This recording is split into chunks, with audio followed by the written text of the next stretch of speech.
What's going on, everybody? This is Chris Classic Driving the Car Vlog. Hope you guys are having a blessed morning. On the way to work. Nobody told you today. Remember that God loves you, Christ loves you, and I love you as well. Tough times happen, good times happen. You know, we read the word. Sometimes we get pulled in because we may be going through exactly what we're reading, and that happens to me. And the word is within us. It's sort of like losing your car keys in the house. It's like you know it's there, but sometimes you got to look for it, and sometimes you got to retract certain things, and you got to go through previous experiences to find where they're at. But you know it's there, and the word is within us. You get what I'm saying? So when we understand that that book is of love.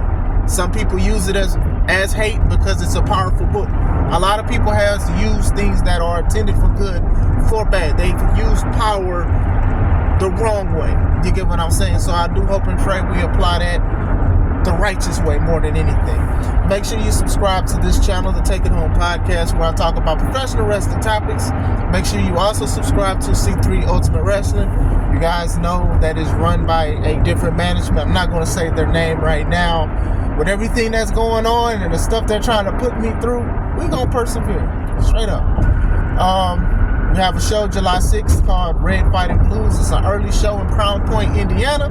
So if you are in the northwestern Indiana area, if you're in Chicago, if you're in Chicago Heights, South Holland, if you anywhere around there, come see some great wrestling in the afternoon, and then come see some fireworks at the park and stuff like that. So I know a lot of people are going to be happy celebrating Independence Day. I wanted to talk about two issues. Not even issues. I want to talk about two topics. I wanted to talk about Summerslam in 2026, and then I also wanted to talk about the King of the Ring. King and Queen of the Ring now. Okay, so yesterday it was announced that SummerSlam 2026 will happen in Minneapolis, Minnesota. It's going to be a 2-night event, SummerSlam, in August. So I wanted to talk about that. We know that Minnesota was speculated to be the next place they were going to have WrestleMania. They were going to have WrestleMania 41 there. It was in talks, and I was excited because Minneapolis is not that far from my house. It's probably like 6 or 7. I mean, that's a lot. I don't like driving, but I would drive to go see 2 nights of WrestleMania. So I was happy for it. So a lot of people was like, okay, cool, you know, finally something, you know, we're going to get something close or whatever, because a lot of people want it to happen in Chicago, but it's not happening right now. So it was speculation that it was in Minneapolis, and then it went to speculation of happening in Las Vegas. Now me, I'm going to go either one. I'm trying to go to either one. Now it's in Las Vegas, so now whenever tickets are available, me and my wife are going to go, Lord willing. So with that being said, I don't like 2 nights. Now, I do know that obviously the 2-night SummerSlam thing that's in Minneapolis is for a thing for WrestleMania, because maybe, you know, this is like the apology. This is the olive branch that they still want to do wrestling shows. Now, I don't know if 2025 SummerSlam will be 2 nights, but if they're going to do 2 nights beginning in 2026, that's a good thing for Minneapolis, because that'll be in the history books for the first SummerSlam being 2 nights. Unless they've done this before, I'm not sure. I'm not big on my history of 2-night events like that, except WrestleMania, because what they continue to do, and other expo shows that's on the independent wrestling scene that do 2 nights and stuff like that, and other companies. But other than that'll be a big thing. Now, you guys know I don't like 2 nights. I understand the 2 nights. That's double money. I understand, because most likely if you pay for one night, you're going to pay for the other night. You pay for night 1, you're going to pay for night 2, because night 2 may have the more vital matches, if that makes sense. You get what I'm saying? I definitely understand that. But man, if I be exhausted for watching WrestleMania, I'm definitely going to be exhausted watching SummerSlam. I do think that they should have kept it personally at WrestleMania if they are doing the 2-night thing. SummerSlam is one of the big 4 in WWE, and for you guys who do not know, the big 4 pay-per-views that they have that a lot of people watch, or you ones you don't want to miss for sure, it's Royal Rumble, which leads up to WrestleMania, After WrestleMania, there's SummerSlam, and then near the end of the year is Survivor Series.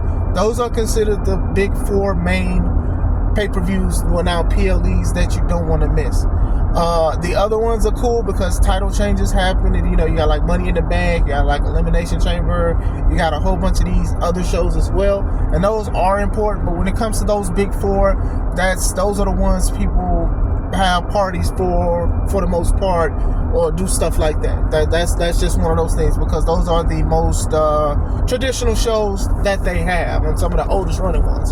So SummerSlam doing that is like, I'm not want to say I'm surprised, but I'm not shocked, because it is one of those big shows that a lot of people look forward to. SummerSlam, I get excited for SummerSlam. I get excited for all of the big four shows.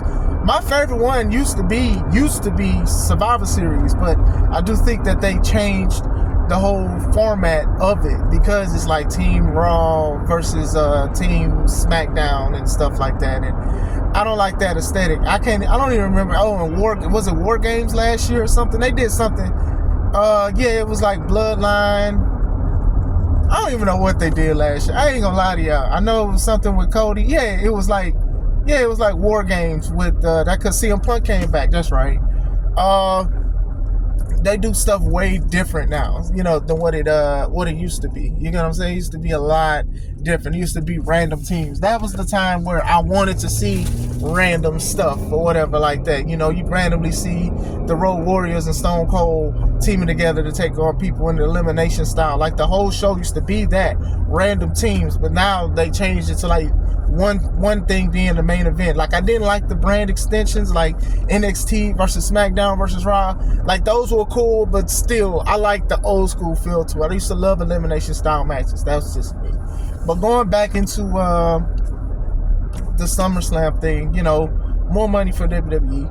I mean, it's 2 years out, so people can prepare for it. They can save for it. They can invest for it.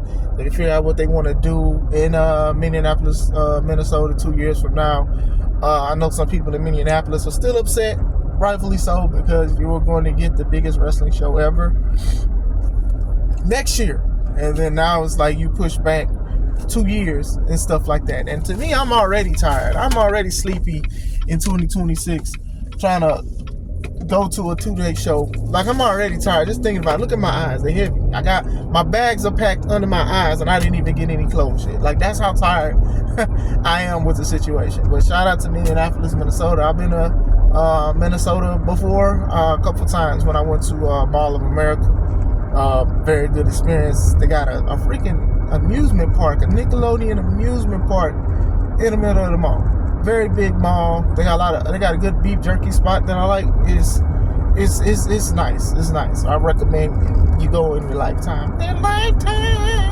But I wanted to talk about that briefly, and then I also wanted to talk about the announcement for King and Queen of the Ring.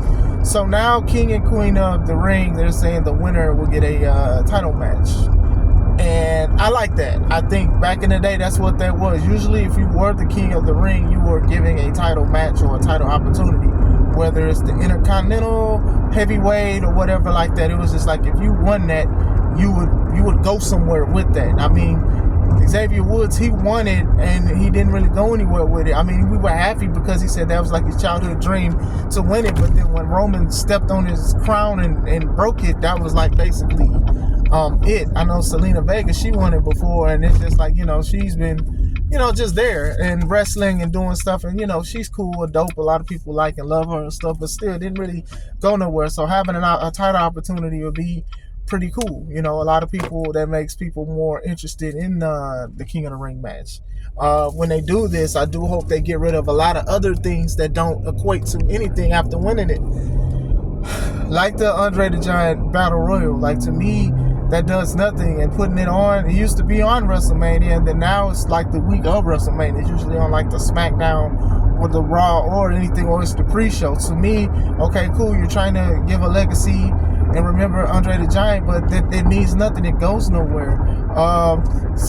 They did something in Saudi Arabia where Braun Strowman won it. I don't know if it was a tournament or a battle royal or something, but he won a nice belt, but he don't defend it. the women having battle royals too and stuff like that. It was called the Fabulous Moolah, but when the controversy happened, they just said the women's battle royal, and then it goes nowhere. Like, they have a lot of things and matches and themes, and it just goes nowhere. It's a lot of these, and it's just like, okay, well, what are they going to get a title match? And it's just like, no, they just walk around either with the trophy or not. I remember Bobby Lashley won the trophy, I believe last year, and then he didn't even wrestle at WrestleMania. He just walked out with the trophy. So, they have a lot of tournaments and stuff like that and battle royals, and then it goes nowhere. So take all those out and emphasize all that for King and Queen of the Ring, so people can have a title match, and then that makes people more interested. Everybody doesn't need to win everything, and that's like the biggest thing people even say for AEW when they say a lot of titles. AEW has a lot of titles, WWE has a lot of tournaments or battle royals and stuff like that, and they don't go nowhere. They go nowhere. It's just like, what's the point of having them? Just to have them, to get people hyped, but then it's just like it fizzles out. You know what I'm saying? That's just my opinion. That's my opinion on that. I'm excited for King of the Ring because this is what they used to do back in the day. So hopefully it means something. It gives more weight, and I'm excited to see it. But what do you guys think of the King and Queen of the Ring tournament so far? Are you liking everything despite the many changes of injuries? And also, what do you like about the Summerslam being 2 nights? Are you happy? Are you excited and stuff like that? Let me know. Hope you guys have a wonderful day. This is Chris Classic. Let's take it home.